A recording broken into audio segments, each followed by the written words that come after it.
Marketplay. Marketplay deuxième. Pourquoi? Parce que l'épisode 3, mais ça marche aussi. Troisième. Mais ça marche aussi. Ah, parce que c'est le troisième épisode. Bienvenue dans ce Marketplay. troisième épisode de Marketplay. Je suis ravi de vous retrouver ce soir en Alsace, à Mulhouse. Je suis Philippe de Carbone Café, une agence de marketing, de communication qui fait de plus en plus de ludique. On en parlera pas ce soir, mais on va parler d'un thème qui me touche particulièrement puisque je suis un grand enfant.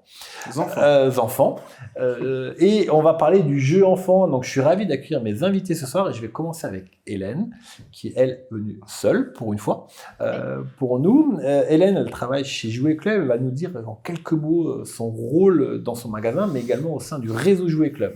Bienvenue chez nous en tout cas. Merci beaucoup, merci pour l'invitation. Je suis très contente d'être là avec des super invités également.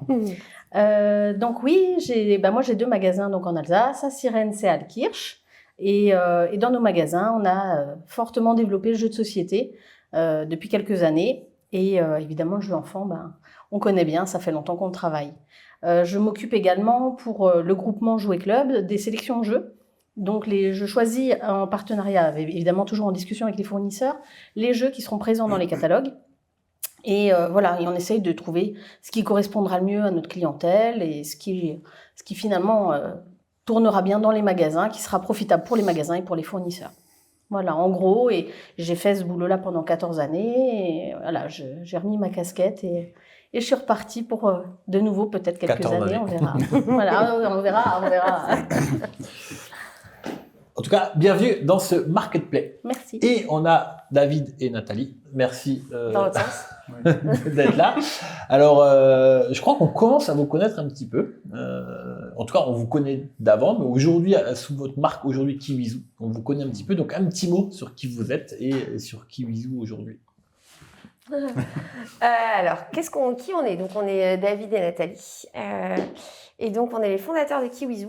Kiwizu, c'est un tout jeune éditeur qui a pour vocation de proposer des jeux pour enfants qui vont aller de +3 à +6. Donc, on reste vraiment dans cet univers des tout petits, enfin, des jeunes. Donc, l'objectif, c'est de proposer le premier jeu pour les loulous, qu'on soit issu d'une famille où on joue pas du tout ou d'une famille où on joue beaucoup.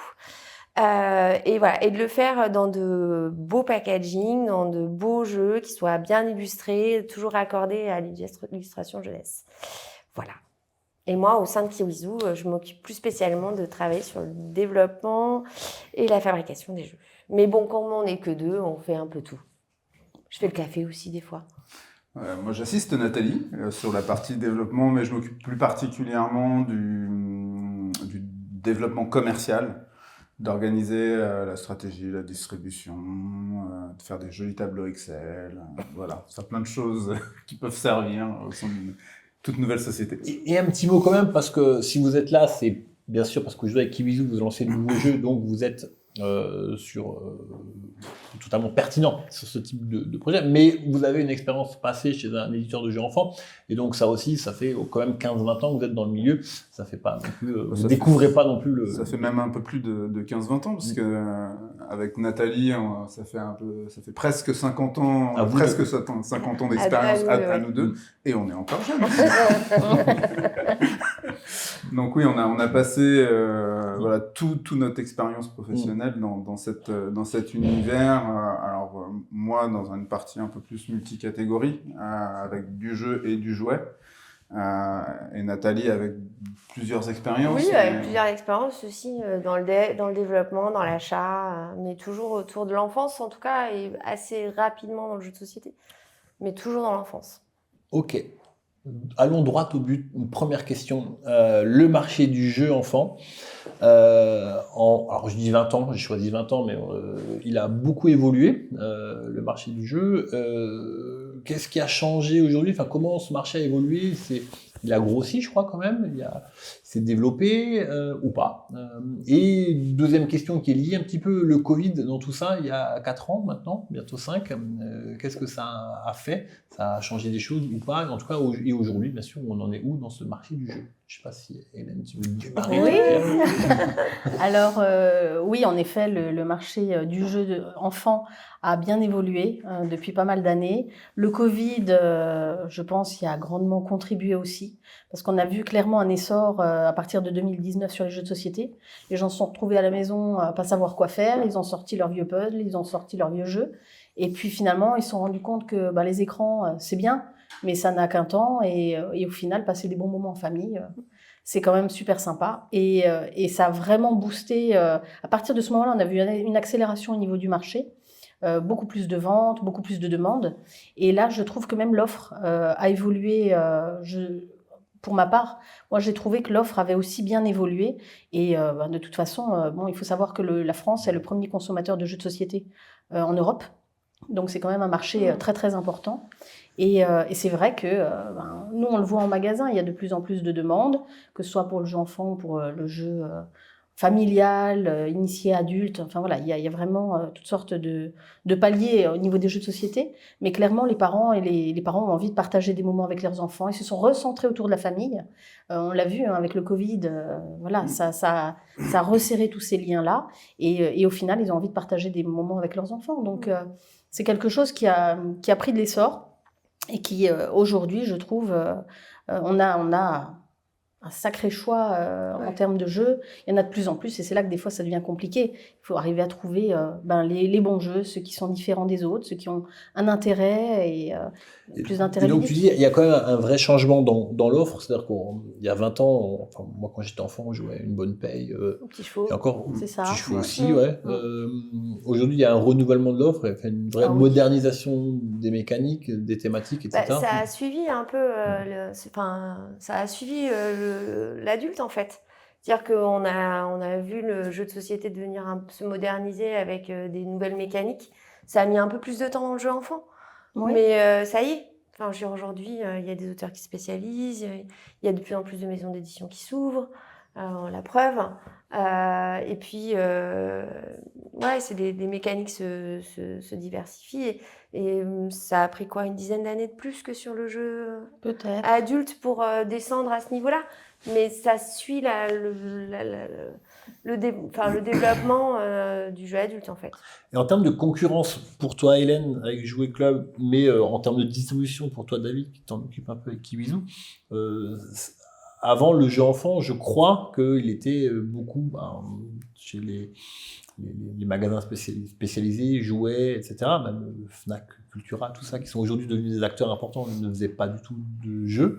Aujourd'hui, ça a aussi changé, le modèle de distribution, la concurrence pour toi et en tout cas, les jeux pour enfants, je ne sais pas si c'est dans cette direction-là qu'on va, mais s'orientent à la fois dans la boutique de jouets, j'espère que j'ai bien compris, et à la fois chez les spécialistes. C'est-à-dire qu'avant, c'était plutôt réservé quand même à la boutique de jouets qui complétait son offre de puzzles, de jeux éducatifs, mémo, domino, etc., par du jeu enfant et les marques qui proposaient du jeu enfant.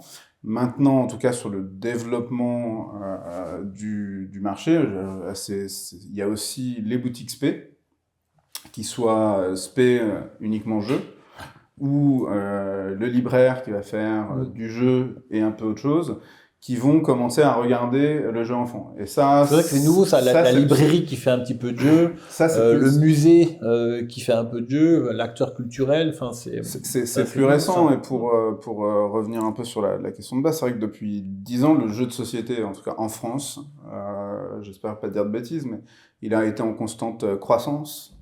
Et post-Covid, il y a eu quand même une explosion. Ça faisait partie des catégories qui, malgré cette situation, a continué d'être en évolution, d'avoir des ventes qui augmentent. Donc le jeu a bénéficié un peu de tout ça. Les acteurs, en tout cas les magasins, ont recherché aussi probablement des nouveaux éditeurs. Et les éditeurs, on réfléchit aussi à ça de leur côté, qu'ils soient spécialisés dans le jeu de société, que ce soit une nouvelle maison d'édition comme nous, ou que ce soit des éditeurs un peu multicatégories qui ne font pas que du jouet ou du jeu de société. Hélène, toi, sur le rayon jeu de société, la part enfant, est-ce que tu as une idée à peu près, hein, je ne t'ai pas demandé forcément de manière préparée, mais tu as une idée un peu de cette part dans le chiffre d'un rayon? Elle est importante. Quand même parce que important. elle est quand même importante, puisque nous, à la base, on est des magasins de jouets. Donc, on est là, notre clientèle première. En fait, le jeu enfant, c'est le cœur de notre gamme, de notre métier, finalement. Puisque nous, nos clients, les premiers, ce sont les enfants. Après, on s'est développé sur l'adolescent, sur l'adulte. Maintenant, nos magasins proposent, je pense que tout le monde doit pouvoir trouver maintenant son bonheur dans nos magasins, mais c'est vrai qu'à la base, on est des vendeurs de jouets, donc pour les enfants, et donc les jeux de société, oui, représentent une part importante au niveau des enfants. Oui, c'est important. Maintenant, combien ça va représenter, c'est un peu compliqué à dire parce que le jeu adulte et familial prend de l'essor aussi, donc il se développe davantage, donc il prend aussi sa place. Et plutôt pas mal. Mais le jeu enfant, peut-être bien... Si on considère le jeu enfant on va dire de 2 ans à 5-6 ans, on peut considérer à peu près ça, ça doit quand même représenter, je pense, un bon tiers. Okay. Un bon tiers, ouais. C'est important, ça ne doit pas être négligé dans nos magasins. Dans quelques minutes, on ira voir une boutique de jeux spécialisés. On lui demandera aussi ce chiffre-là. Je pense qu'il est un peu inférieur, mais ça... On aura la surprise après. Et vous, si vous avez lancé votre maison d'édition, j'imagine que la tendance du marché, elle était positive aussi pour vous et que, bien sûr, j'espère que vous y croyez et que c'est aussi un signal fort qu'un nouvel éditeur investisse le marché. C'est que ça va dans ce sens-là, je pense. Ouais, alors c'était pas uniquement lié à une tendance marché, c'était aussi un peu lié à une tendance de vie, en tout cas, et à une vraie passion de se spécialiser dans ce cœur 3-6 ans. Donc évidemment qu'on crée une société, on peut pas se voiler la face ou se mettre un bandeau devant les yeux et se dire tiens, le marché est comment, on étudie un petit peu ce qui se passe, on étudie les acteurs, mais le principal moteur, ça a été c'était de créer quelque chose avec des produits sur lesquels on avait une vraie passion. Sur lesquels on voulait se spécialiser et puis d'avoir cette alchimie entre le jeu de société et l'illustration, qui sont 2 sujets qu'on aime particulièrement. Ça prenait tout son sens. Et oui, après le marché est là, il y a des hauts, il y a des bas quand même. Mais c'était pas le premier tout à fait moteur. Ouais.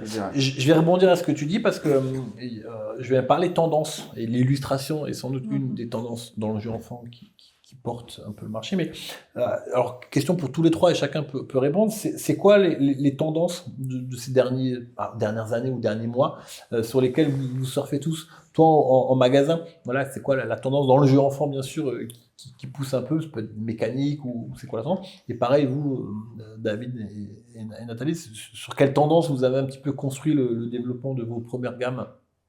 Alors, vas-y, je commence. Vas-y. Alors, pour les jeux enfants, moi, ce que j'ai pu constater, c'est qu'il y a quelques années, quand même, on ne parle pas d'il y a 2-3 ans, mais on avait des jeux enfants, mais c'était c'était pas forcément hyper travaillé. C'est-à-dire que, c'était des jeux enfants, des jeux d'action, des action games, comme on appelle ça. Relativement mécanique facile, simple, rigolote. Hypoglouton. Voilà, par exemple, voilà. Voilà, ce genre de choses. Qui finalement, c'est rigolo, mais en tant que parent, on fait quelques parties, puis on peut se lasser assez rapidement et au final, l'enfant, il a quand même du mal à trouver des copains. En général, les enfants, dans ces tranches d'âge-là, trouvent rarement plaisir à s'installer avec des copains autour de la table. Ils sont plus dans l'action. Il y a les copains qui sont là, on va, on court, on est très actifs physiquement. Après, finalement, je trouve que le marché a évolué dans le sens où les parents ont voulu jouer avec leurs enfants et il a fallu trouver finalement quelque chose qui convienne autant aux parents qu'aux enfants. Du coup, les jeux sont devenus peut-être plus ludique, moins mécanique, moins simplement mécanique et rigolo pour 2 parties. Finalement, l'idée, c'était durer dans le temps. Et pour réussir à vraiment séduire, maintenant, l'illustration est très, très importante. Parce que tout le monde la travaille bien. Et si on arrive avec un jeu qui arrive tout basique, au final, il ressort pas forcément. Et les consommateurs vont pas forcément aller sur cela. Ils vont rechercher l'esthétique, ils vont rechercher la mécanique de jeu, ne pas s'ennuyer quand on joue avec l'enfant, que l'enfant ait la possibilité de gagner également face à son parent. Enfin voilà, c'est plein de petits facteurs qui finalement font que je crois les jeux que sont travaillés. Parenthèse, mais je crois que dans ce cadre-là, un Gagne ton papa, gagne ta maman a eu un beau succès commercial aussi, Oui. dans cette idée qu'à un moment donné, le jeu s'est auto-équilibré. Exactement. Pour qu'en fonction de l'âge, chacun puisse trouver son compte. Et il y en a quelques-uns comme ça, c'est vrai que et ça permet du coup aux générations de jouer ensemble sans être forcément pénalisées. Et ça, c'est vrai que c'est super important et c'est apprécié des familles. Alors nous, on n'a pas de tendance. D'abord parce qu'on sort notre première collection et que c'est compliqué de dire qu'il y a vraiment une tendance. Je dirais que la tendance principale, ça a été le coup de cœur et surtout le coup de cœur des enfants. C'est-à-dire que la façon dont on a choisi nos jeux, choisi quels étaient ceux qu'on allait éditer et lesquels on n'avait pas édité, ça a été vraiment le petit loup qui nous regarde avec les yeux pleins d'étoiles et qui nous dit on fait notre partie. Voilà, ça c'était le déclencheur de se dire là on avait un truc qui était bien et donc on pouvait commencer à réfléchir sérieusement à l'édition de ce jeu-là. Après, oui, je suis assez d'accord. C'est vrai que de manière générale, les gameplays se diversifient, s'originalisent. Je sais pas trop si ça se dit ça. Moi, Mais ça bref. passe, c'est pas grave. Et que c'est vrai que sur ces tranches d'âge-là, en tout cas sur les tranches d'âge de Kiwizu, clairement, c'est des jeux qui sont plutôt destinés à être joués en famille. Et que ce qui nous a vachement aussi amené à choisir l'un ou l'autre, c'était de se dire, est-ce qu'il y a un vrai plaisir de jeu familial ou pas. Donc ça va être ça la tendance. Ça va être peut-être ça, le plaisir de jeu familial. Et puis après, l'illustration, c'est aussi une histoire de papy, hein. L'illustration, on n'aime pas. Si je dois réfléchir à la tendance, en tout cas, sans penser uniquement à Kiwizu, moi j'ai le sentiment que sur les 10 dernières années, dans le jeu de société en tout cas, le côté illustration a pris en qualité chez tous les éditeurs confondus, c'est-à-dire que avant, il y avait des super jeux avec des belles mécaniques, etc. Mais quand on regardait l'illustration, on se dit ça pique un peu quand même. Là, sur les 10 dernières années, on voit quand même... Non. non. Après, si c'est accurant, je suis Mais on voit quand même que plein d'éditeurs, qu'ils soient X ou Y, ont vraiment fait un vrai travail, que ce soit avec des graphistes, soit avec des illustrateurs jeunesse, soit avec des illustrateurs qu'ils ont cherché, déniché, pour améliorer la qualité de l'illustration. De notre côté, en tout cas, on a cherché des illustrateurs qu'on aimait, avec de l'humour, et on a cherché aussi des illustrateurs qui fonctionnaient avec le thème du jeu. Donc, je sais pas, pour Potion Express qu'on a cherché, on s'est dit Karine Ader, c'était parfait.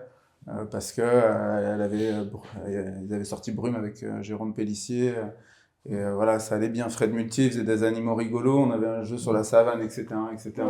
Donc il y a un travail de recherche. Je te raconte l'anecdote, mais pour nos spectateurs, c'est que quand je vais dans une petite librairie à côté de chez nous à Mulhouse, et que pour chercher un livre, et puis dans le rayon enfant, et puis je cherchais Brume, la moitié, parce que je connaissais de nom, mais je voulais me prendre un exemplaire, grâce à toi, c'est grâce à ce jeu, et je l'en trouve pas, donc je dis c'est peut-être pas si connu que ça, quoi.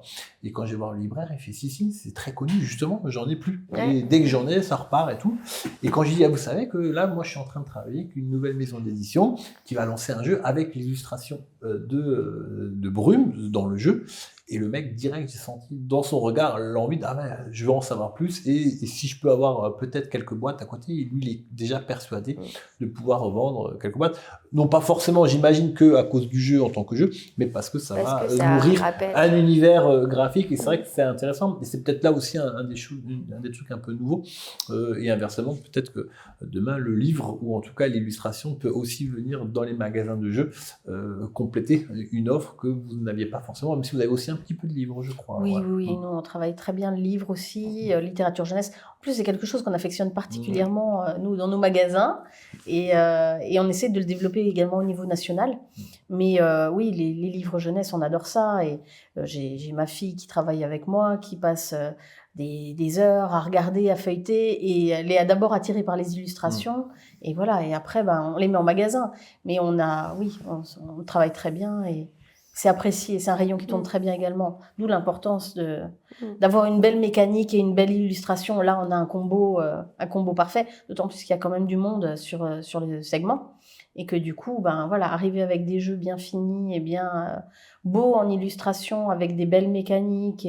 Et si les enfants ont envie en plus d'y rejouer, c'est juste top, quoi. Voilà, c'est combo gagnant. J'ai une dernière question sur ce thématique de marché du jeu enfant, avant d'aller faire ce premier reportage. On va parler un peu d'avenir, là on a parlé un peu d'aujourd'hui, mais c'est quoi la tendance à demain du marché ? J'espère en progression pour tout le monde, mais on a quand même un acteur aujourd'hui, ABBA, qui se retire en tout cas du marché français, qui laisse une place dans les rayons. Alors il y a d'autres acteurs qui arrivent. Je crois pas, on en avait parlé déjà une fois en off, mais je crois pas que, je sais pas si c'est du hasard, mais quand vous avez fait un choix d'eux, voilà, c'est pas forcément lié, même si j'imagine que c'est, je peux pas dire que c'est positif, parce que quand un acteur qui se retire, c'est jamais positif, ça on est totalement d'accord, mais j'irais dans les linéaires, ça crée quand même un trou, une place, et donc cette place, elle a besoin d'être comblée. Mais voilà, dans les 2-3 prochaines années, en termes de chiffres, en termes de volume, de linéaire, voire de marque, un petit peu c'est quoi la tendance? Toujours plus d'acteurs, toujours plus de jeux, un petit peu la même tendance qu'on a déjà nous évoqué ici chez Marketplay ou... Alors déjà, moi je pense qu'ABBA va revenir. Là, ils relivrent les magasins français directement à partir de l'Allemagne. Alors ils seront peut-être pas aussi présents sur les festivals qu'ils l'étaient avant, peut-être avec une autre approche et puis pas la même commerciale, mais j'espère vraiment qu'ils vont revenir. Il y a eu quand même un gros boom après le Covid sur les ventes de jeux de société. Hélène le disait, le marché français, c'est un marché qui est devenu le plus important sur le jeu. Est-ce qu'il reste encore beaucoup d'évolution sur le marché? Je sais pas. Je pense qu'il y en aura toujours une, mais elle sera moins importante que sur probablement les dernières années, où on avait des croissances qui étaient quand même jamais vues. Stabilisation, consolidation plutôt. Voilà, il va y avoir, je pense. Je pense à la fois parce que l'offre, même si ABBA s'en va, l'offre quand même s'enrichit avec des éditeurs qui font plein de choses, mais je pense qu'il y aura c'est pas forcément négatif, c'est que il y aura plus de bons jeux, de bonne qualité, et peut-être que d'ici quelques années, là où on avait, je sais pas, je crois qu'il y a 3500 nouveaux jeux qui sortent chaque année, et X pour les enfants, peut-être qu'à un moment on va se reconcentrer sur moins de sorties, mais plus de qualité. Voilà, peut-être je sais pas. Ouais, je suis hyper d'accord avec lui, ça tombe bien. Mais je pense que ça va se spécialiser, et vraiment, encore une fois, c'est le jeu enfant va suivre l'évolution de son grand frère, et voilà, et donc les auteurs vont se spécialiser, les éditeurs vont se spécialiser, et du coup, il y a 10 ans, il y avait déjà des super jeux qui existaient, et voilà, c'est juste que je pense qu'il va peut-être en sortir moins, et dans le moins qu'il va sortir, ce sera beaucoup plus de pépites. Et voilà.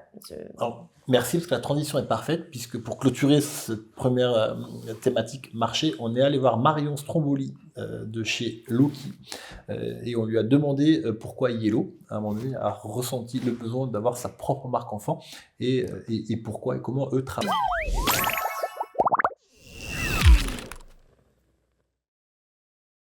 Bonjour, du coup, je m'appelle Marion. Effectivement, je suis dans le milieu du jeu de société depuis un peu plus d'une dizaine d'années. Et ça fait 3 ans que je m'occupe du studio Loki, qui est une maison d'édition de jeux de société dédiée aux enfants à partir de 2 ans. Oui, tous les jeux de société pour les tout petits passent sous la signature Loki.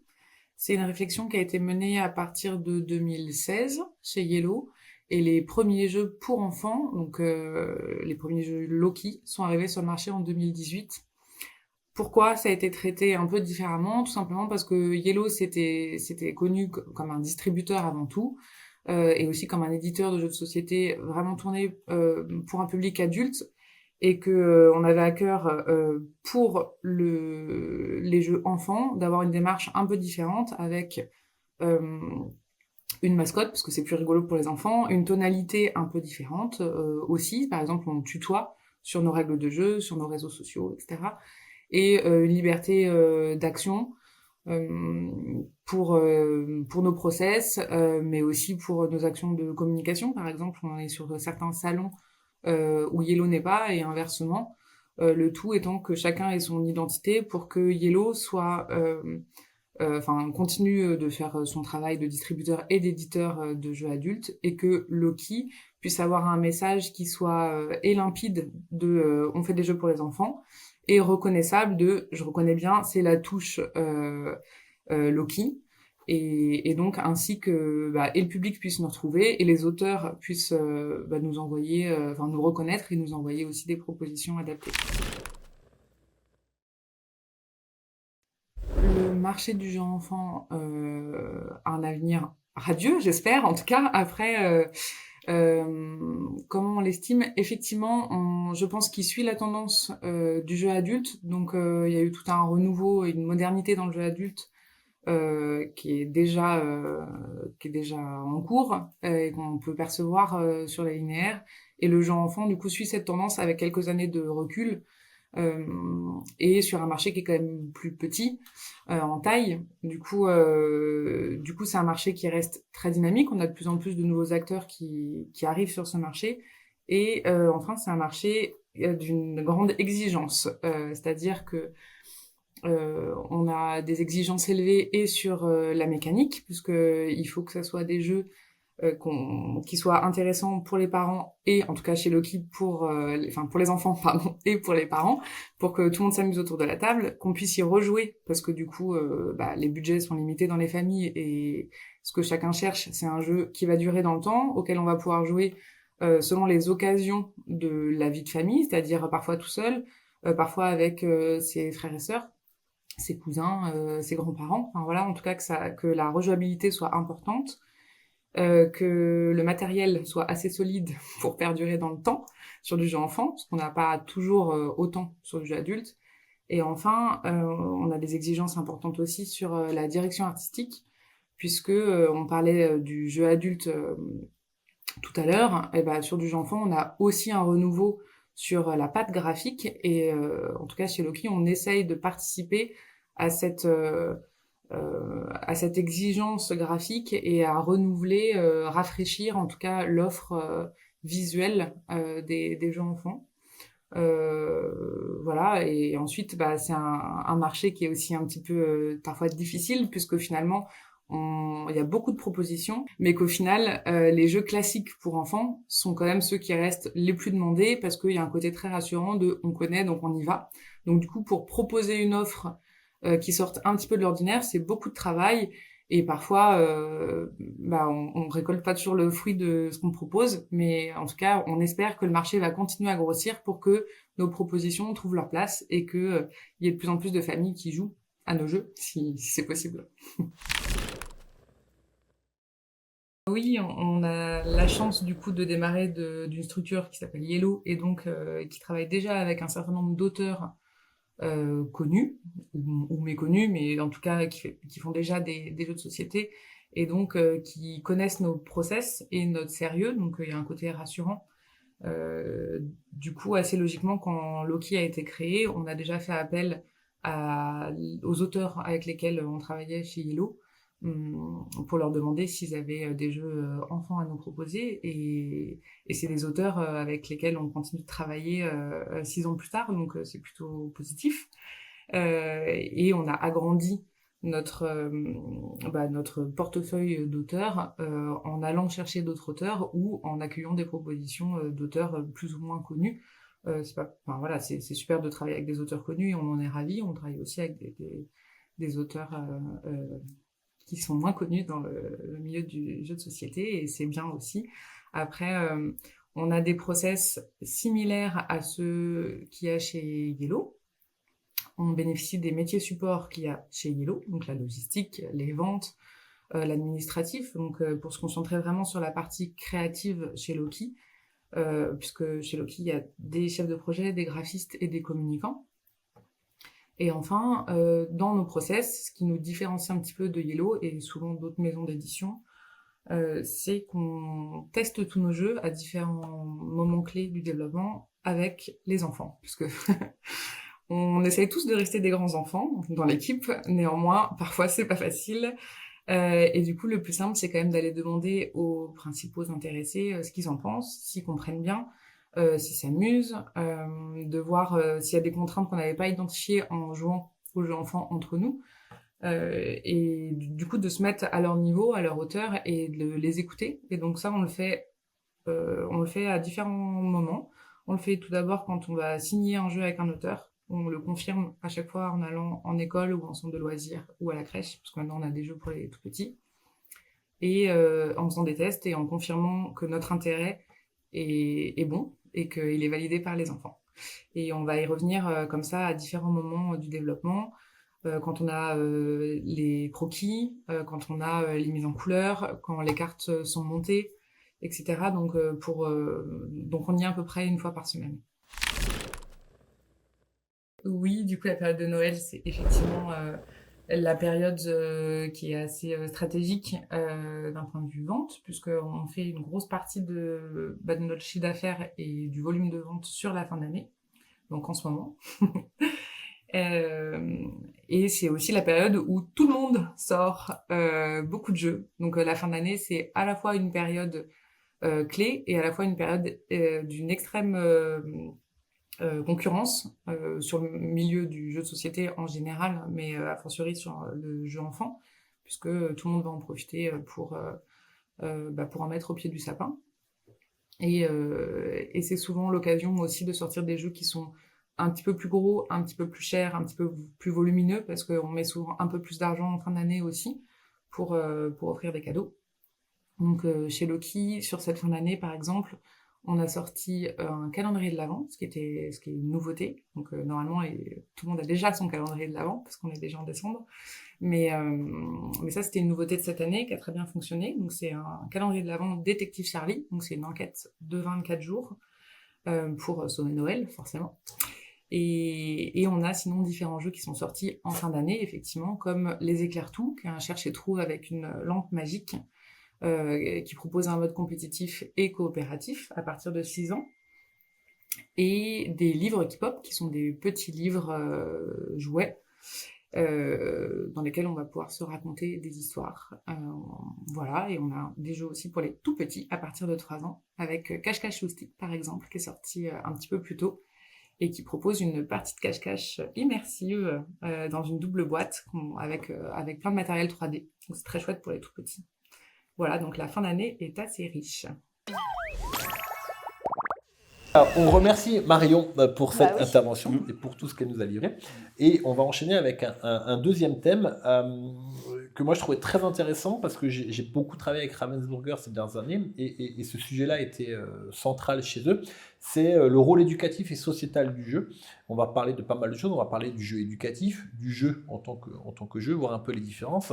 Et donc, pour démarrer, il y a une première question que je trouve fondamentale, c'est quoi la limite où elle se situe entre l'apprentissage et l'amusement? Un jeu doit être... comment on fait? Est-ce que les deux sont liés? Est-ce que les deux sont séparés? Et comment on travaille le jeu? Et où on met le curseur entre les valeurs et les apprentissages qu'on peut offrir à travers le jeu et le côté plaisir pur du jeu. Et vous, Kiwizu, comment vous gérez ça? Et toi, Hélène, dans ton rayon, avec l'offre que tu as, comment cette notion d'apprentissage, tu l'introduis dans le jeu? Est-ce qu'elle est importante, pas importante? Et voilà. C'est moi qui commence. C'est large, mais je fais toujours des questions à rallonge. 350 mots. Et on est d'accord avec elle. Ouais, on est hyper d'accord. Alors moi, ça fait que je travaille véritablement dans le monde du jouet, ça fait 30 ans.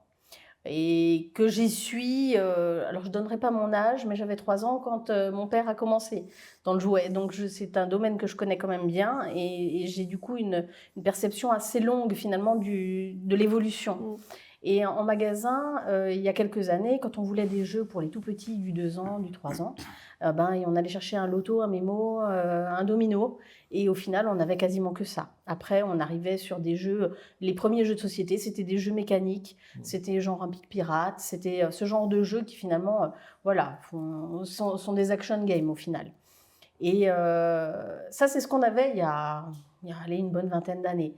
Et petit à petit, sont arrivés des acteurs avec des jeux à partir de 2 ans, où finalement, on avait des mécaniques qui étaient différentes, mais qui en même temps stimulaient certains apprentissages, parce que le jeu, à la base, c'est un apprentissage. Et c'est vrai que par rapport à Ravensburger dont tu parlais, le rôle sociétal, pour moi, il est essentiel. Il est essentiel parce que les enfants vont apprendre à jouer, ils vont apprendre à participer, à gagner, à perdre aussi, à respecter leur adversaire. Voilà, il y a vraiment un apprentissage finalement de la vie en société au travers du jeu de société. Et ce que je trouve moi intéressant, c'est que ABBA était quand même assez... c'était un des premiers vraiment à faire des jeux de société pour les tout petits. Et donc, au départ, nous, quand on les a implantés en magasin, c'était vraiment déjà de par leur reconnaissance au niveau des écoles, parce qu'ils avaient une grande notoriété au niveau des écoles, et un savoir-faire vraiment... c'était les meilleurs, clairement, c'était les meilleurs quand on a commencé à les avoir en magasin. Et alors ça remonte à... Ça fait un moment maintenant. Mais c'était vraiment... c'était ceux qu'il fallait avoir, qui étaient connus, qui étaient efficaces, où les enfants apprenaient, mais sans s'en rendre compte au final. C'est des apprentissages qui passent bien par le jeu, par l'amusement, et qui étaient hyper intéressants, et pour les parents, et pour les petits. Donc ça, c'était vraiment bien. Et c'est vrai que c'était les principaux vraiment qui ont démarré. Et après, ça a été suivi. Donc nous, comment on les met en magasin? J'ai envie de dire un loto, un mémo, un domino, on va les laisser quand même dans le rayon éducatif. En revanche, dès qu'on sort de ce type de jeu, maintenant, on a quand même pas mal d'éditeurs qui proposent des jeux à partir de 2 ans. Et ceux-là, même s'il y a des mécaniques des fois qui peuvent être similaires à un Memory ou on a par exemple chez Gigamic, on a le Pic-Plume, c'est un jeu de mémoire, mais ô combien efficace et sympa pour les enfants, des belles pièces en bois. Voilà, donc ça, c'est le genre de jeu clairement qui vont aller dans le rayon jeu de société. Et après, c'est à nous de faire le boulot. Et chez toi, tu as donc une vraie différence entre ces deux univers, éducatifs et... Oui. Ils sont pas côte à côte. Enfin, ils sont pas loin. Ils sont vraiment pas loin. Les puzzles. Mais oui, c'est presque ça. Mais oui, ils sont vraiment pas loin. Ils sont très très proches parce que il y a quand même la frontière est limite. Elle est vraiment fine. Et vous, dans vos jeux que vous avez créés et que très rapidement vous en entendrez beaucoup parler, cette notion d'apprentissage, vous l'intégrez comment vous les avez travaillé? Est-ce que c'était important pour vous ou vous étiez plutôt sur le plaisir ludique d'abord? Voilà, comment vous avez fait pour... Je pense que le premier prisme, en tout cas, qu'on a cherché, c'est l'amusement. Déjà parce qu'on voulait que nos jeux, comme le disait Nathalie tout à l'heure, soient accessibles vraiment à tous. C'est-à-dire qu'aux enfants qui ont l'habitude de jouer, aux enfants qui jouent beaucoup moins régulièrement. Et par les tests qu'on a fait, on se rend vite compte quand même que même à 4 ans, 5 ans, il y a des enfants qui ont déjà cette expérience de jeu, et puis d'autres qui ne l'ont pas du tout. Donc le premier prisme, c'était vraiment l'amusement. Je comprends facilement la règle, je m'amuse avec le jeu. Ouais.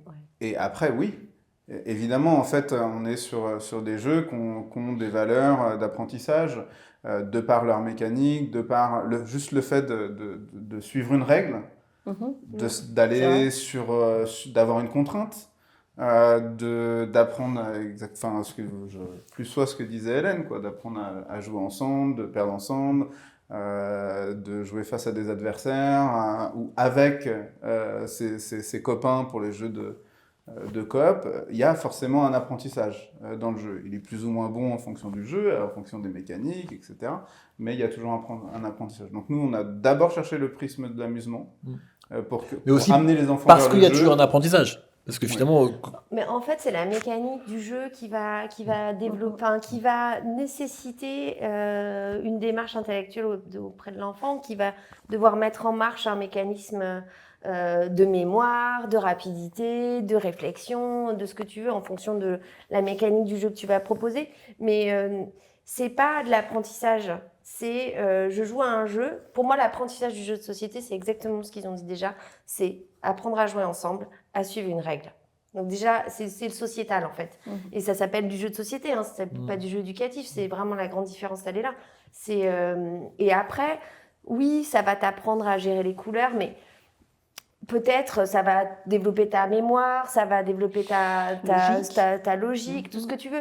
Mais c'est pas un jeu éducatif. Ça prend une notion et ça va te la faire travailler. Ça a vraiment un objectif de je vais te faire travailler cette notion-là, les couleurs, les chiffres, ce que tu veux. Un jeu de société, l'objectif c'est je vais t'amuser. Okay. On va passer un bon moment. Et pour ça, tu vas peut-être être obligé d'utiliser un certain nombre de tes compétences. Mais c'est tout en subtilité en fait. C'est l'enfant va apprendre plein de choses, mais il ne s'en rendra pas compte. Question du communicant que je suis. Parlons un peu marketing. Cette dimension d'apprentissage, est-ce que vous allez en jouer beaucoup pour dire aux parents, grâce à ce jeu, il va développer ça, parce qu'on voit quand même souvent des éditeurs enfants utiliser ça comme un des moyens de communication, ou vous allez plutôt utiliser le côté amusement, plaisir, mécanique, et oui, parce que c'est un jeu enfant, il y aura ces apprentissages. Enfin, c'est quoi, comment l'apprentissage vous l'intégrez dans la com? Ah bah la première c'est l'amusement. La première c'est l'amusement. Viendra l'éducatif après. C'est un mix, mais oui, la première c'est l'amusement. Ouais, ça veut pas dire que ça n'existe pas, et on est allé tester nos jeux en maternelle. Donc oui, on espère qu'il y aura des valeurs d'apprentissage qui vont être reconnues sur les jeux, mais le premier, c'est qu'ils aient du plaisir à jouer. Et puis si on peut se dire qu'à notre petit Kiwizu échelle, on a pu les détacher d'un écran, parce qu'ils sont marrés à jouer à Forest First ou à tous les autres jeux que l'on a, victoire quoi. Ou qu'ils ont développé une petite micro-stratégie et pendant une partie et qu'ils la remettent en place une fois d'après. C'est un petit truc kaki en plus. Mais volontairement, je pose la question à Hélène, est-ce qu'en magasin, les clients viennent acheter l'amusement et les clients, quand tu es enfant, normalement, c'est les parents. C'est pas les enfants. Tout à fait. Ou alors ils ont une carte bleue à 5 ans. Ça arrivera peut-être un jour. Mais est-ce que, toi, par rapport à cette mise en avant de l'apprentissage de l'éducatif, est-ce que les parents viennent chercher ce jeu comme... J'adore le discours que vous avez. Moi, il me plaît parfaitement en tant que joueur en plus. Mais est-ce qu'il n'y a pas un petit décalage entre ce que le parent va chercher, il dit « Ah cool, dans ce jeu, il va pouvoir continuer à apprendre à lire, à compter, à machin, tout » ou est-ce que vraiment l'amusement, c'est recherché par les parents, ils veulent faire plaisir aux enfants, ils veulent qu'ils s'amusent. Tu vois l'idée? Très bien. C'est quoi ton avis là-dessus? Nous, on a les clients qui viennent à la base et ils cherchent un jeu de société. Et le jeu de société, en fait, ils veulent que l'enfant s'amuse. Je pense que c'est vraiment la base. Donc on est quand même là-dessus, Ouais, on est vraiment sur l'amusement. Selon moi, je trouve aussi qu'on est vraiment sur l'amusement. Les gens viennent, je veux un jeu de société. Ouais, c'est cool, c'est une bonne nouvelle, hein. Non, ils veulent vraiment l'amusement et surtout ils veulent pouvoir vraiment participer et jouer avec leur enfant. Ça, c'est vraiment quelque chose qui ressort. Et après, par contre, nous, notre boulot, quand les parents... Maintenant, on a déjà eu le cas de parents, par exemple, qui venaient, qui disaient, le gamin, il y a les vacances, Mais voilà, ils nous font part d'une problématique, genre le calcul mental, il n'est pas très fort, on a un peu de mal. Attendez, on sort du rayon éducatif et on va dans le jeu. Et là, dans le jeu, on va sortir le jeu de cartes où, regardez, là, il va être obligé de faire des additions.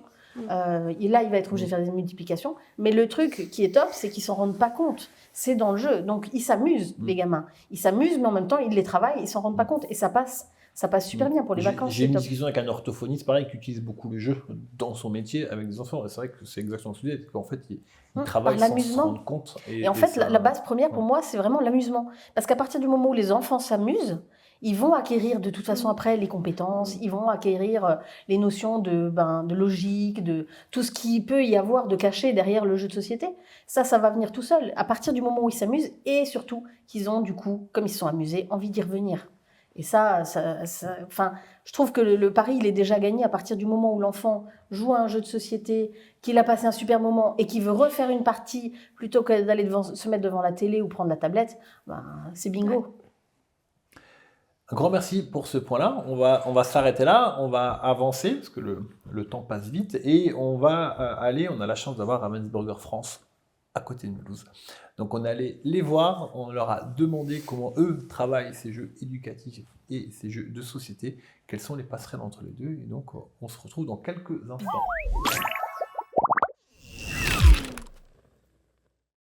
Alors déjà, il faut comprendre quelque chose, c'est que le jeu, c'est la plus belle chose que la nature nous ait donnée pour faire de l'apprentissage. Donc dans la nature, en fait, tous les mammifères jouent, un grand nombre d'espèces jouent. Et du coup, à partir du moment que tu joues, tu apprends déjà quelque chose. Ensuite, pour ce qui nous intéresse, il y a la différence effectivement entre le jeu de société et le jeu éducatif qui est un peu ténue. Dans le jeu de société, le mot qui est important, c'est le mot jeu dans le sens société. Donc tu viens pour jouer, tu viens pour faire un moment ludique. L'objet principal, c'est de t'amuser, même si tu ne te rends pas compte que tu apprends un petit truc. Alors que dans le jeu éducatif, tu es plus sur je veux apprendre. Donc dans le apprendre en s'amusant, dans le jeu éducatif, ce qui est le mot important, c'est apprendre et tu fais passer la pilule en fait en t'amusant. Et là où dans le jeu de société, tu cherches à passer un moment sans trop te prendre la tête, le jeu éducatif est un peu plus fonction. C'est parce que mon enfant a besoin de développer un petit peu son appréhension des formes, des couleurs, ou il a un petit problème pour former ses lettres, j'ai envie de corriger ça, ou j'ai déjà envie de lui apprendre quelque chose de plus en mathématiques, que je vais prendre ce jeu sur cette thématique, sur les lettres, sur les maths, etc. Et que du coup, je vais lui amener ça sous forme de jeu pour pouvoir lui apprendre quelque chose en s'amusant. Donc, on a toujours quelque chose qu'on va apprendre, quel que soit l'un, que soit l'autre, sauf que dans le jeu éducatif, la fonction principale, c'est apprendre. Donc oui, effectivement, moi je fais un petit peu les deux. Donc c'est un peu de développement et pas mal de localisation aussi, parce qu'on a beaucoup de produits qui sont issus de la maison mère en Allemagne qu'on adapte pour le marché français. Est-ce qu'il y a des vraies différences là, sur l'éducatif? Techniquement en interne, pas spécialement, c'est les mêmes interlocuteurs, etc. Après, sur l'éducatif, on a un petit peu plus de contact avec des licences, puisqu'on a des memories, par exemple, qu'on va décliner sous différentes licences, les licences un petit peu tendance du moment. Donc, disons que ça prend une part un peu plus importante du côté éducatif. Après, au-delà de ça, dans la partie développement, les quelques derniers développements qu'on a fait dans l'éducatif pur, là, on est en contact avec des professeurs des écoles, des personnes spécialisées de la petite enfance pour essayer d'avoir une plus-value justement sur la partie apprentissage. Donc, on va dire que c'est ça la grosse différence, c'est ça. C'est les personnes avec qui on va discuter pour le développement, le fond du produit sont un petit peu différentes. Après, sur la partie technique, honnêtement, tout roule un petit peu de la même manière, hein, sur les timelines, sur le côté production, là, ça reste.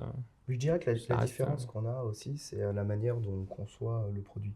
Sur le jeu enfant, en fait, on va partir d'un auteur qui nous présente un concept, alors que sur un jeu éducatif, nous, on a plutôt déjà le concept ou l'envie d'aller dans cette zone-là, de faire un jeu comme ci, comme ça, et ensuite, tu vas le développer avec un professionnel de la petite enfance dans cette direction. Ouais, on va construire les activités autour là où on veut amener le produit.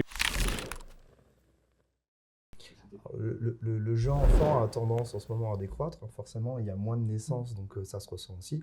Et il y a une grosse tendance de fond sur le marché du jeu de société, c'est qu'il s'adultise. Je ne sais pas trop comment dire ça, mais en fait, il y a une vraie démocratisation du jeu de société qui fait que il y a de plus en plus d'adultes qui jouent et que le marché s'oriente un peu plus vers du jeu famille, du jeu jeunes adultes, etc. Donc forcément, tu as la proportion du jeu enfant à l'intérieur de ça qui est en train de décroître et la dynamique du jeu enfant aussi qui est beaucoup moins forte que celle du jeu adulte. Donc par rapport à il y a une dizaine d'années, en fait, on n'est plus du tout dans la même évolution et la même dynamique. Après, du côté jeu éducatif, ça, c'est un marché qui reste assez stable, le jeu éducatif, où on vend un petit peu toute l'année, ça. Enfin, je veux Oui, dire, c'est ça ça. change pas trop, ça. C'est ça, ça commence dès le permanent et puis Ouais. c'est quelque chose qui continue à croître et sur lequel en fait en plus on est leader. Ouais. Donc on a plus de 50% de part de marché sur le jeu éducatif avec des marques comme Colorino, comme les Memory, comme un ensemble de jeux prêts pour la maternelle, ou Iftil, les contraires, etc. Oui, qui eux vivent toute l'année, Qui vivent toute sans l'année, problème, ouais, quoi. bien sûr. Chez nous, forcément, on aimerait bien mettre en lumière 1, 2, 3, C'est clair. faufile-toi. Asdor ou pas, c'est un jeu qu'on aime beaucoup, mais il y en a énormément aussi qu'on a vu arriver sur la fin d'année à la concurrence qui sont vraiment super et que moi je prends beaucoup de plaisir à jouer d'un point de vue personnel avec mes petits. Dernier thème, on va continuer, on va voir comment on conçoit un jeu de société enfant et comment on le vend. Les deux sont un peu liés, on va voir ça ensemble. Moi, le truc, quand j'ai préparé l'émission, c'est un truc que j'avais pas pris conscience, et c'est marrant, et pourtant je suis joueur depuis longtemps, c'est qu'en fait, ce sont des adultes qui conçoivent des jeux enfants. Ou à moins qu'il y a peut-être une histoire quelque part d'un gamin de 5 ans. Non, mais voilà, on peut peut-être trouver quelque part une histoire de ça, mais en tout cas, c'est quand même des adultes. Et ma première question, elle est là-dessus, c'est comment on fait pour créer un jeu de société qui est fait par un adulte? C'est quoi le truc? On se met à la place d'eux? Enfin voilà, comment ça marche finalement d'avoir des succès dans le monde du jeu enfant alors que c'est par définition un monde qui est géré par des adultes, des jeux qui sont vendus par des adultes, achetés par des adultes, mais avec des succès commerciaux pour les enfants. Alors, on va chercher des bons auteurs. Non, mais ce ne sont pas des enfants. Mais c'est pas des enfants. Moi, je pense que la meilleure chose, c'est de tester. Et aujourd'hui, on a plein d'enfants quand même un peu partout, que ce soit à l'école, il y a des ludothèques. Il y a des gens qui sont quand même aujourd'hui spécialisés aussi dans les ludothèques, par exemple. Je pense que j'imagine que les auteurs de jeux s'appuient énormément sur ces réseaux-là pour tester leur mécanique, pour voir s'il y a du plaisir, etc. Vous avez fait comment? Là, vous avez 4 jeux qui sortent très bientôt. On a payé. Puis on a eu. Non. On a testé. On a testé en école, beaucoup. On avait des grappes d'enfants qui venaient jouer avec nous. C'était super. Et Il y a en famille, et puis on s'est appuyé quand même sur une expérience d'auteur qui sont au fait des jeux pour enfants, des mécaniques, de ce qui peut plus ou moins convenir pour un enfant de 5 ans, de 4 ans, de 6 ans. On a eu la chance d'avoir des auteurs de talent qui nous ont fait confiance. Donc pour nous, on est allé chercher on est allé chercher des experts. Mais voilà, ça n'empêche pas qu'on est quand même obligé d'aller au contact de l'enfant pour voir si ça lui plaît. C'est une évidence. C'est plus simple avec les auteurs avec lesquels on a travaillé, encore une fois, parce qu'ils sont vraiment... Voilà, ils ont ce talent. Parce que toi, Hélène, moi, je t'ai vu faire, ça fait quelques temps qu'on se connaît maintenant. Je te vois, bien sûr, à Mulhouse dans l'Oise, mais je te vois à Vichy, je t'ai pas vu à Essen, mais on ira ensemble. Mais je t'ai vu à Cannes, et tu étais à Deauville encore récemment, et tu vois, et je vous vois travailler avec Sébastien, mon mari, et tes collaborateurs pour chercher des jeux, mais vous ne faites pas tester par les enfants. Quand tu dois faire une sélection de jeux enfants, Si, tu fais tester quand même. Non, voilà. Donc, comment toi, en tant qu'adulte, tu arrives à te projeter, à dire, OK, ça, c'est vraiment bien, ça va marcher. C'est Alors quoi le truc? là, Tu retournes en c'est- enfance ou ouais, c'est complet. l'expérience? Ouais, quand En même. fait, complet. Je regarde et alors j'ai 3 enfants. J'ai donc quand même une Je les petite connais, expérience ils sont un de peu jeu. grands maintenant. Ils sont grands maintenant. Mais ils ont ouais, été ouais. petits un jour. Mais ils ont été petits et Il y a j'ai longtemps. beaucoup joué avec eux. J'ai beaucoup joué avec eux et je leur casse encore les pieds pour qu'ils jouent avec moi parce que voilà. Mais on se refait pas. Hein. Mais c'est vrai que moi je laisse vraiment parler l'enfant qui est en moi. Celle que j'étais quand j'étais petite et je laisse parler mon intuition et voilà, on me montre la mécanique de jeu, je regarde, c'est moi petite, je me revois moi petite, est-ce que ça me plairait? Est-ce que j'aimerais y jouer? Et en fait, je pense que quelque part, on l'a tous encore, cet enfant au fond de nous. Il faut juste l'écouter, mais dans le jouet, je le fais pour tout. Quand je vois des nouveautés qui sortent, c'est oh punaise, alors ça j'aurais adoré avoir quand j'étais gosse. Et voilà, et au final, quand on écoute son intuition profonde, je trouve qu'on se loupe rarement. Et quand bien même il y aurait un petit loupé, je veux dire, notre passion après, ce qu'on aime et ce que nous on a ressenti, soit en faisant une partie, en testant, soit en ayant vu une démonstration. Mais bon, pour les petits, ça va quand même assez vite. On a vite compris la mécanique. Voilà, on a les souvenirs, on a vu déjà passer plein de jeux, on sait lesquels ont fonctionné, lesquels ont bien plu à nos enfants, avec lesquels on s'est bien amusé. Quand il y a des mécaniques qui sont des fois un petit peu semblables ou alors vraiment originales, qui changent complètement et avec lesquelles on se dit ouais non mais là on passe un super moment. Voilà, nous en général on essaie quand même de les tester avant. Ça, c'est quand même essentiel. Mais après, ça va tout seul. On laisse notre intuition. Et si nous, on l'a aimé, on sait après transmettre ce plaisir du jeu à nos consommateurs en leur disant, bah voilà, nous, on l'a testé, c'était top, on s'est vraiment bien amusé. Et on sait se mettre à la place des parents avec les enfants.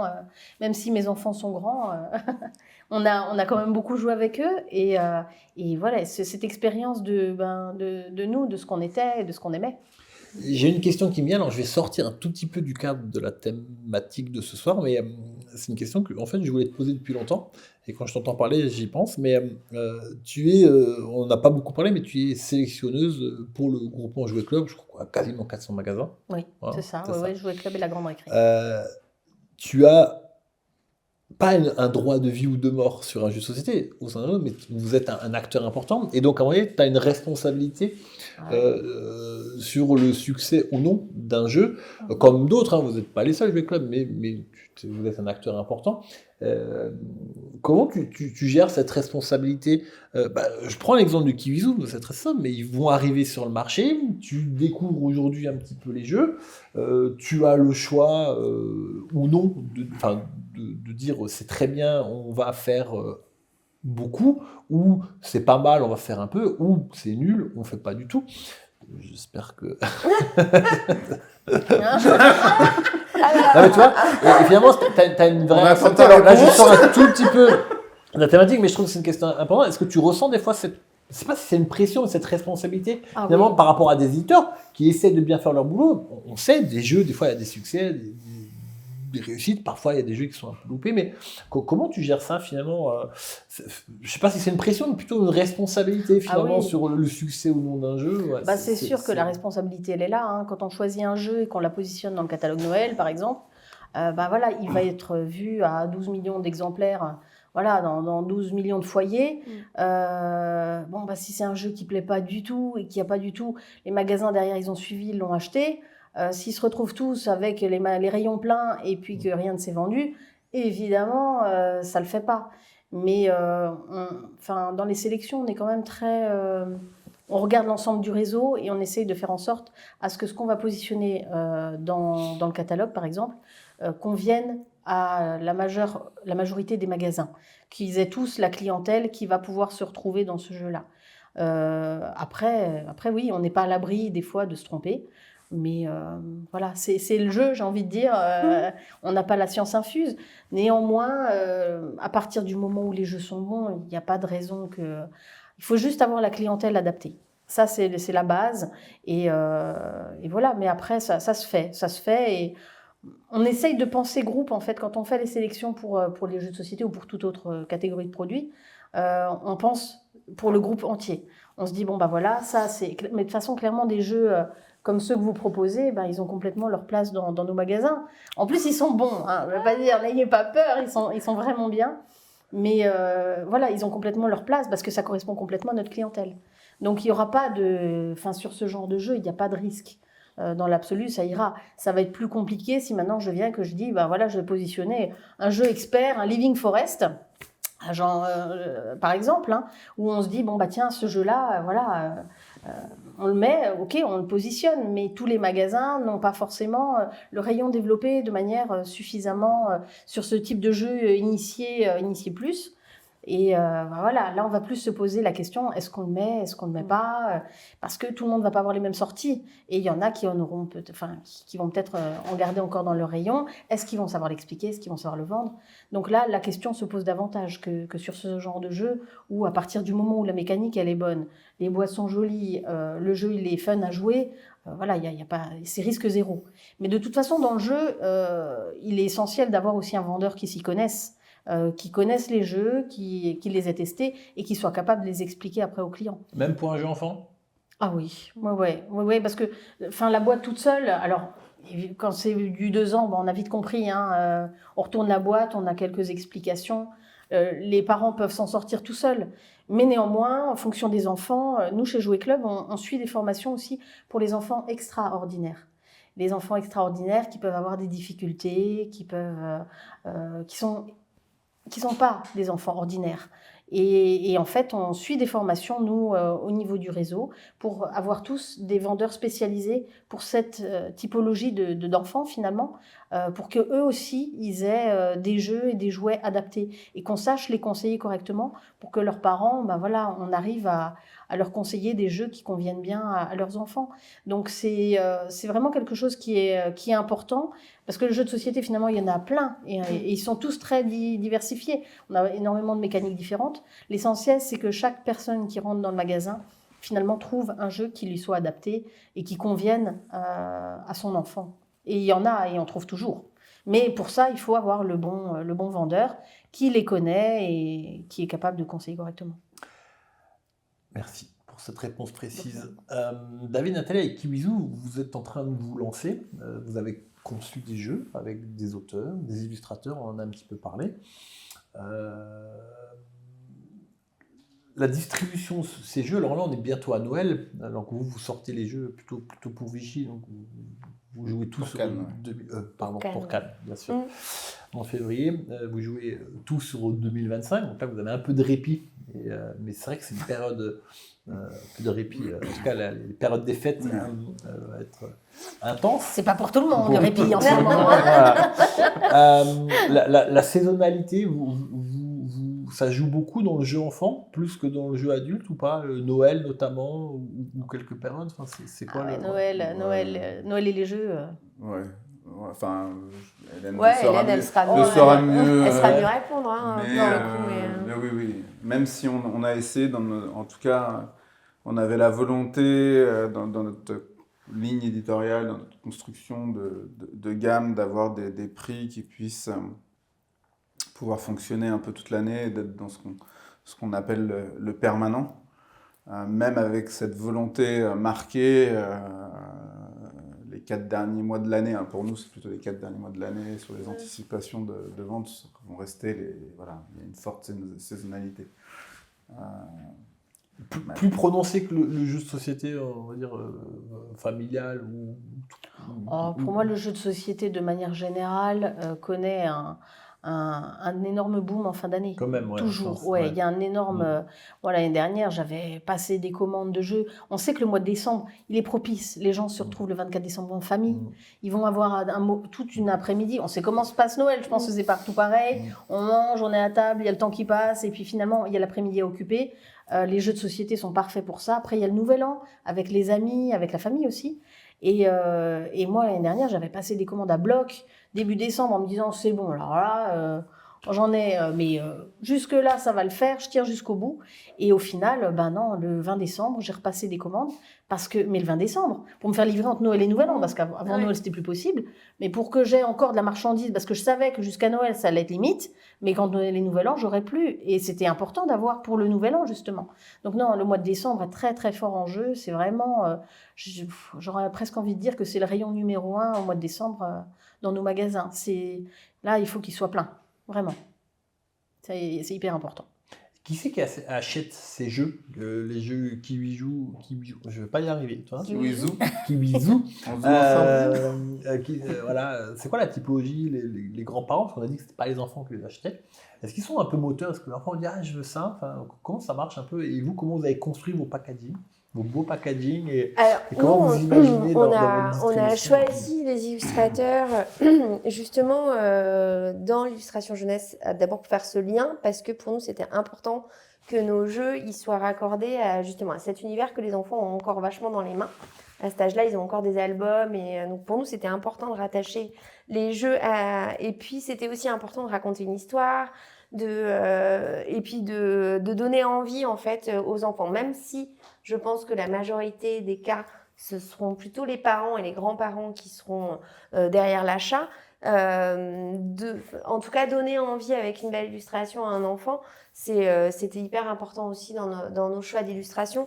Et c'est pour ça qu'on a des illustrations qui sont vraiment bébés pour les jeux de 3 ans, qui commencent à être un petit peu plus grand pour les jeux de 5. Voilà, quand on regarde Forest Furt et Mission Savane, ça n'a rien à voir en fait. Le traité de l'illustration n'est pas le même parce que c'est pas non plus un jeu pour la même tranche d'âge.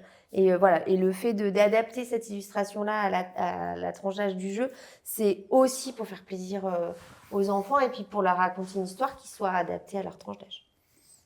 Mais donc, on espère qu'on aura des petits doigts qui se lèveront dans les rayons, qui disent maman veut jouer à ça. Les enfants parfois tiennent la main de leurs parents et puis les parents qui achètent des bouquins pour l'âge, voilà, ils reconnaissent, ils ont une sensibilité à l'illustration, donc on espère que ça va leur plaire. Voilà, on a beaucoup travaillé pour que ça puisse le faire.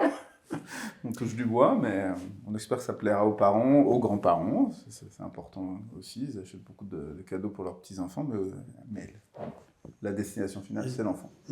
J'ai une question pour Hélène, mais moi, en tant que joueur, l'auteur a une place importante pour moi dans le choix du jeu.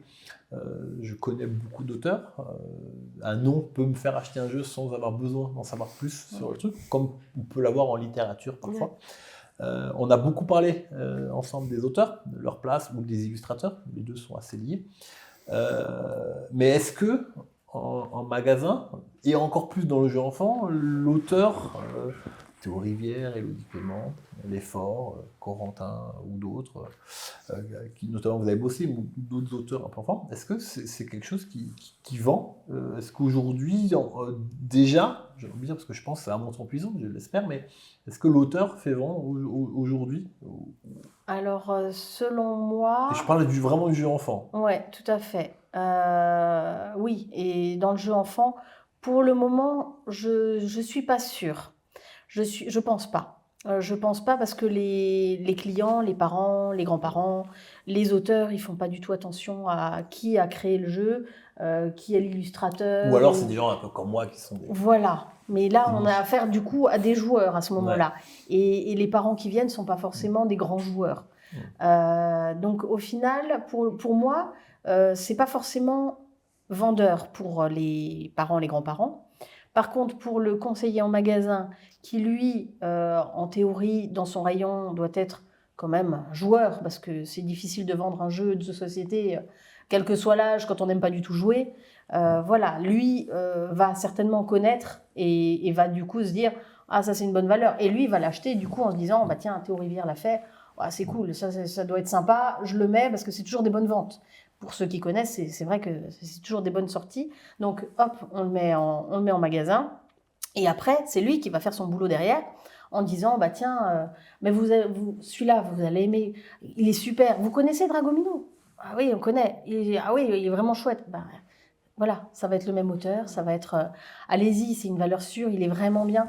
Mais là, c'est le conseiller qui va avoir tout son rôle et qui va montrer finalement au consommateur, ben oui, ben voyez ce jeu-là, vous avez aimé, ben c'est le même qui a fait celui-là.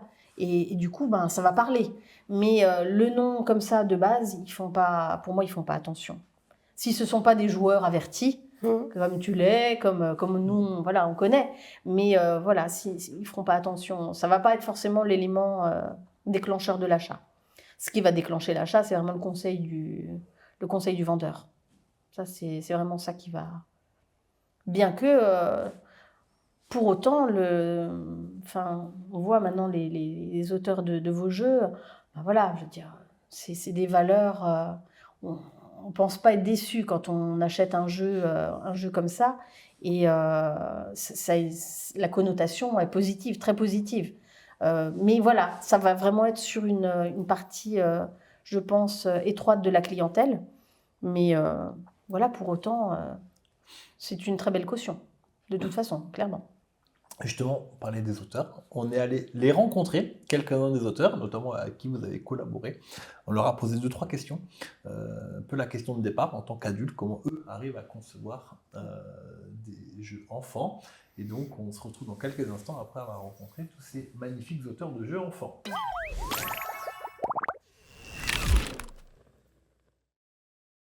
Moi, je perçois pas forcément la créa de jeux enfants très opposée à celle du jeu pour adultes.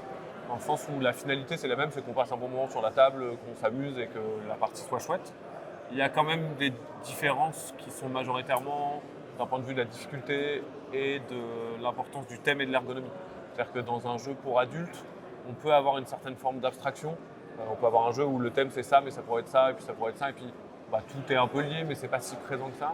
Là où pour un jeu pour enfants, c'est assez chouette sur les tests parce qu'il y a une dimension de si ça n'a pas de sens thématiquement, si tout ce qui se passe au niveau diégétique du jeu ne raconte pas une histoire qui fait sens, les enfants ne vont pas comprendre et donc ils vont bloquer d'un point de vue de la règle.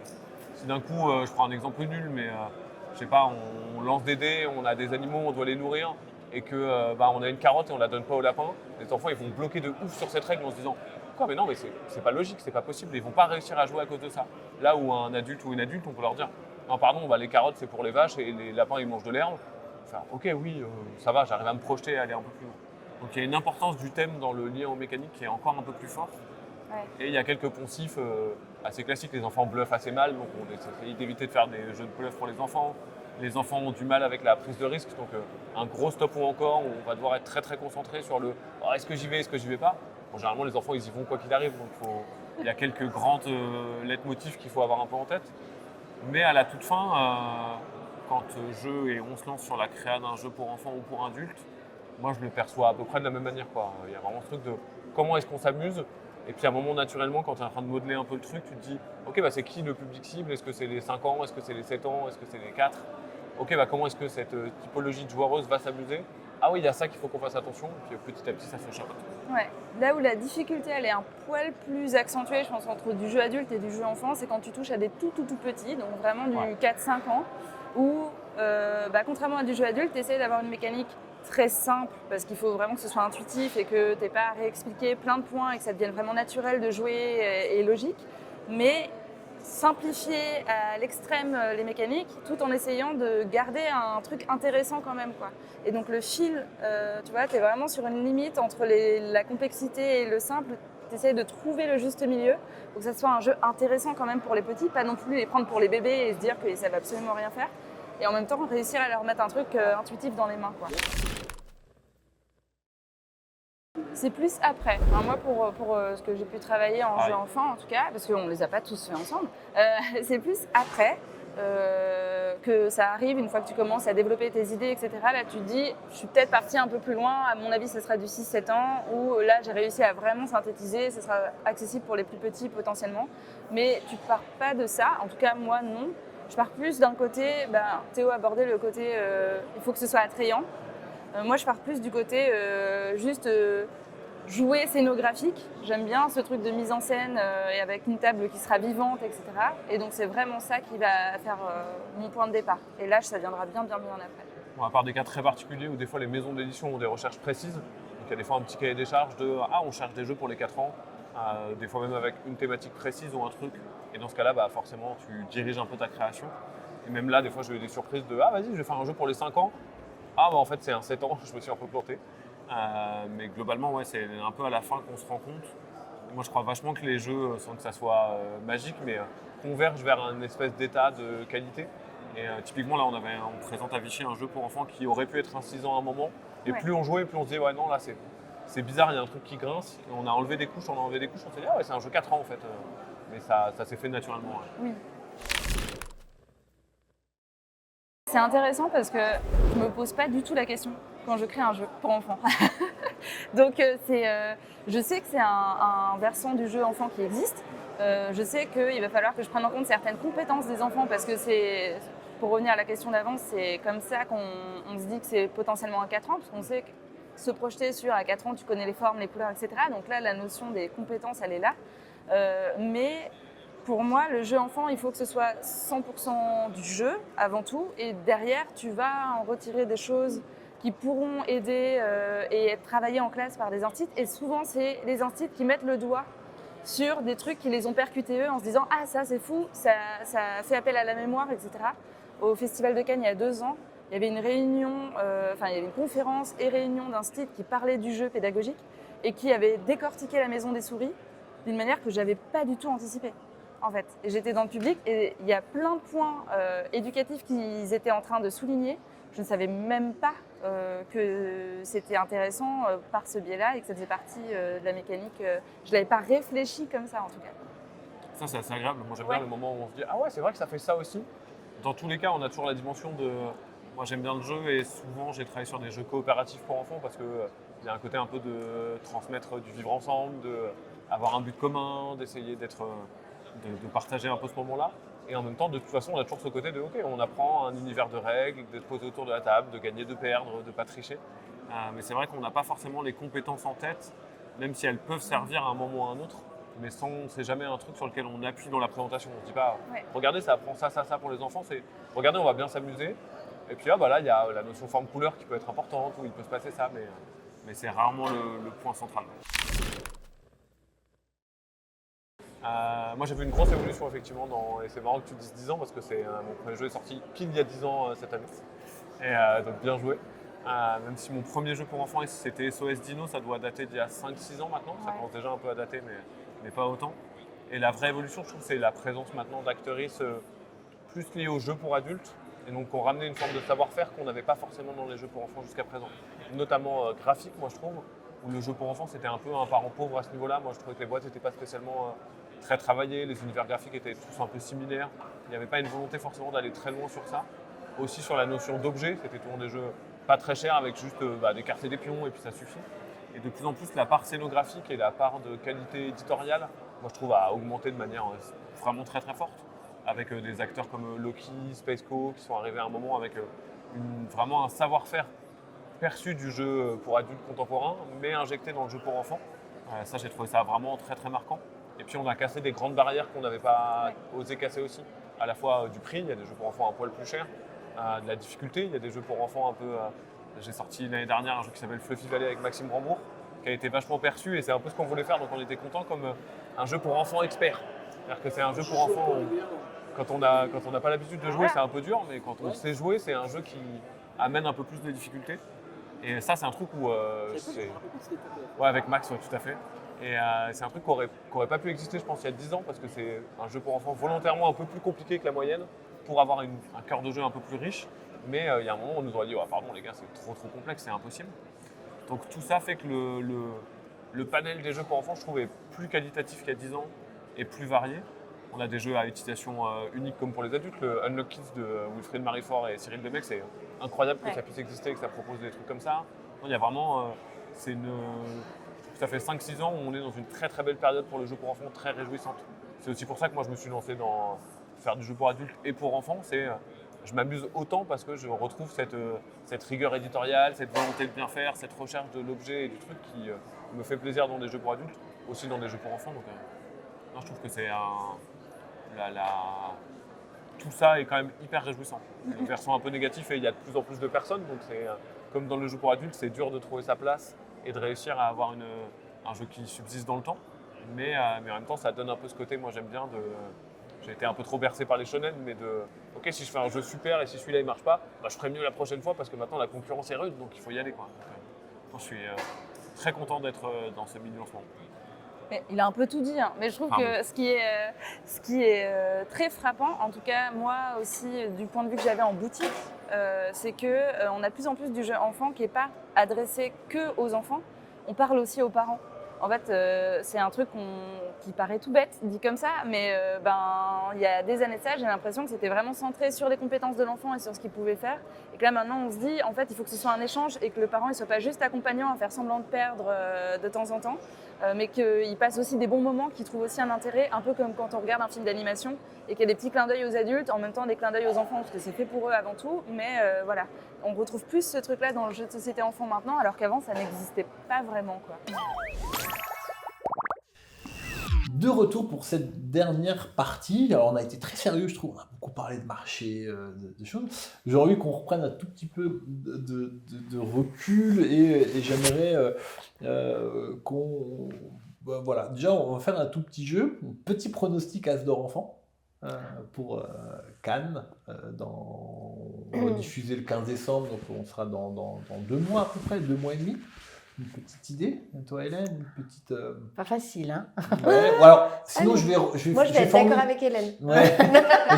Et moi avec Nathalie. Je vais formuler autrement. Votre dernier coup de cœur de jeu enfant, est-ce que, voilà, sur les derniers mois, est-ce que vous avez passé des choses qui vous ont vraiment plu et pourquoi?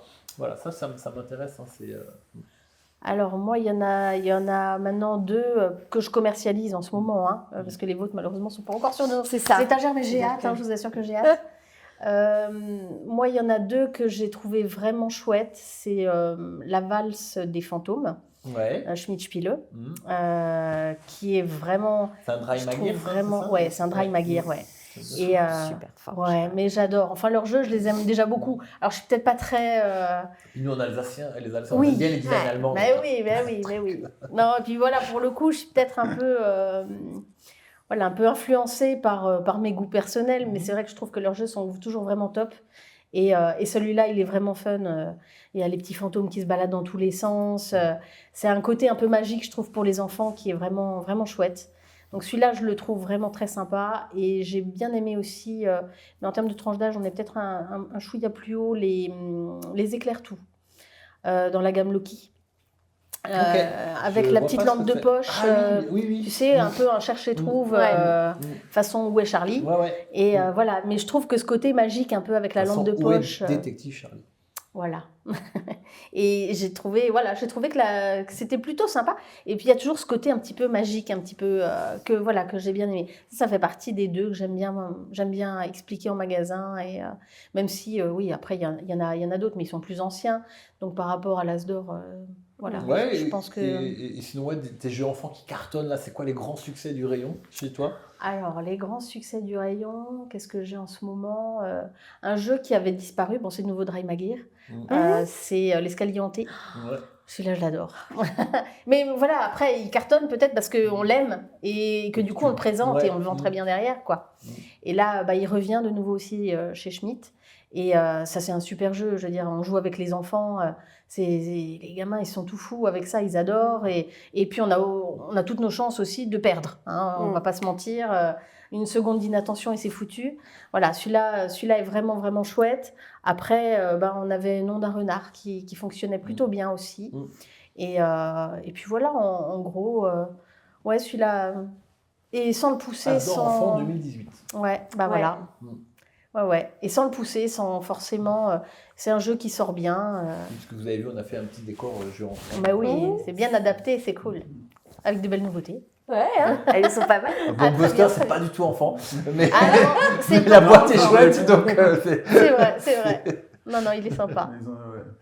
J'ai envie d'y jouer quand même. Et vous, alors, on parlera pas de vos jeux parce que vous Non. avez 8 jeux qui arrivent en 2025. Ouais, et qu'on ne 8 pourra ans, je dis pas pas de avoir bêtises. 8 as d'or. Et- Ça va être compliqué. Hein, Ça on va est être d'accord. compliqué, Sauf ouais. si Et vraiment le j'imagine jury que- veut faire un effort. Voilà, donc on on va est pas d'accord. parler des vôtres et on aura l'occasion d'en reparler. Putain, il faut une bonne agence de communication qui fasse C'est bien ça. son boulot, mais Ouais. ça, c'est un autre sujet. Mais voilà, c'est quoi vos derniers coups de cœur? Parce que j'imagine qu'en tant qu'éditeur maintenant, Eh ben j'ai non. enfant, vous jouez beaucoup, vous Eh voyez ce que font les autres. ouais, mais on a été un peu occupés, Ouais. on va dire, ces Vous 8 avez derniers pas mois. beaucoup joué. Je sais Bah, pas, on a beaucoup joué à nos jeux. Ouais. À nos jeux et à Donc des on protos. a, ouais. voilà, on s'est vraiment, donc effectivement, on n'a pas beaucoup joué. Après, on a entendu parler. Si, d'autres moi, il y, jeux. a il y a un jeu quand même que. C'est un jeu de Djeko, Fish and Shark, qui pour moi est un gros coup de cœur, que j'adore. Ah oui, Voilà. moi j'en ai plein des coups de cœur chez Djeko aussi, mais c'est normal. Voilà. Mais Mais sinon, après, j'ai joué bah, à Elixir cet été, mais c'est pas c'est du tout pas, enfant. non, c'est pas du tout Je trouve ça enfant. Puis c'est pas incroyable. du tout nouveau non plus. Non, Ah c'est ouais, pas grave. pas nouveau. Mais j'avais envie de le dire. Elixir. D'Asmodée. Ouais, j'ai le Oui, Le oui, vieux, le ouais. vieux. le vieux jeu de cartes là. Bon, Ouais. bref, quoi. Voilà, J'ai dans- une boîte là à côté, on peut Si jouer je pense à après. coup de Ouais. cœur, Ouais. c'est voilà. Bah oui, Mais mes bon. coups de cœur, voilà, je pense que tu Mais les as sinon, tous ouais, cités. Ils on a sont beaucoup beaucoup de joué. chez Dry, mais c'est mes coups de cœur, moi que j'ai joué avec mes enfants. Et c'est vrai Ouais. que l'escalier hanté, c'est un souvenir Top. top, pique-plume, Bah oui. le lynx, mais ça va être un Wolf chez Djeko. Voilà, j'aimerais bien avoir des petits loups pour jouer à un Unlock Kids avec eux. J'aimerais bien redécouvrir Ouais. ce plaisir du Sinon, Unlock. bientôt grand-mère, en ça peut version- peut-être, Merci. J'ai plus de coussin, mais attends, j'avais dit que je lui enverrais avant la fin du. Oui. Bon, bah, du coup, tu m'as coupé. Bah voilà, je m'arrête. Voilà. En tout cas, on va s'arrêter là sur cette Sur heure. cette super fin. C'est génial. Tu veux pas donner un autre coup de cœur avant? Un coup de cœur Ouais. Forest First Deux. de Marie et Wilfried Faure, illustré par Kate Dobney. Voilà. C'est tous nos bébés, donc c'est un peu Ouais, tous ouais. nos coups de cœur. Hein. C'est un peu compliqué. Quoi. Et on vous mettra les liens. En tout cas, un grand merci à vous trois d'avoir participé à ça. On espère que cette émission vous a plu, vous avez appris des choses. Nous sommes tous disponibles pour répondre à vos questions sur commentaires, sur YouTube et tout. On est ravis d'avoir passé un peu de temps. Un grand merci à toutes les personnes aussi qui nous ont aidés à faire cette émission, à tous les gens qu'on a eu en reportage, qu'on a rencontrés, certains à Vichy, certains en visio, pour le temps qu'ils sont passés, parfois proches de chez nous. Et on se retrouve très bientôt, normalement début janvier ou courant janvier, on aura une prochaine émission. On est encore en train de définir le thème, on a 2-3 idées, mais on parlera de la création de contenu, on parlera à un moment donné aussi du jeu expert, c'est un truc que j'aime bien aussi. Et Sans blague. on a pas mal de sujets à aborder, les auteurs de jeux également, on a plusieurs contacts avec des auteurs de jeux, on va faire des trucs assez sympas, et on a plein de choses à parler, à raconter, donc un grand merci à vous trois, à tout le monde, et puis on se retrouve très bientôt. Merci beaucoup. Merci. Merci.